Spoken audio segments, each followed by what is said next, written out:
Data is so important with everything that we do right now. How many people are in the office? How are we utilizing our space? What does that space look like and feel like? Because without that data and knowing how many people we're actually attracting back into the office, then we don't really know where we're successful and how we can start building that based on the data, how we can use our room spaces differently, how we can start collaborating differently within the spaces that we have.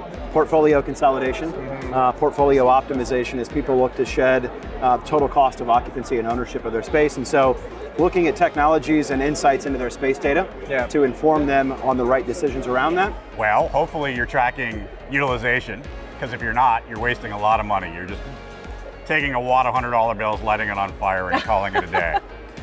So tracking utilization, also tracking employee satisfaction, and employee wellness. You know, employee wellness is an all-time low right now in the United States. That affects people's productivity rather dramatically. A lot of them are in a crunch right now where they don't have a lot of time to make decisions because every single day is another renewal or an auto renewal or a lease obligations coming due. So they're being tactical. They're looking at the data and saying, all right, we're below 50% utilization.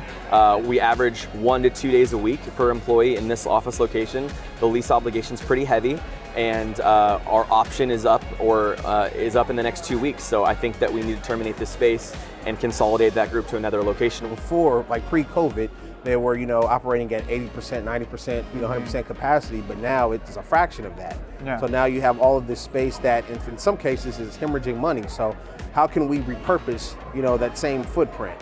Whether it's, subleasing, whether it's reducing the real estate footprint. And I know that's one of the core things that we do at IBM, and that our Chariga offering presents to clients, that opportunity to analyze your existing footprint and really just make decisions based upon what the data says. We have how many instances of failed return to offices, how many polls and how much data, especially from Nick Bloom at Stanford, that's saying people are really attracted to the opportunities of remote work and flexible work, but figuring out how to create a spectrum of options and a dynamic future for an organization, not just employees versus bosses.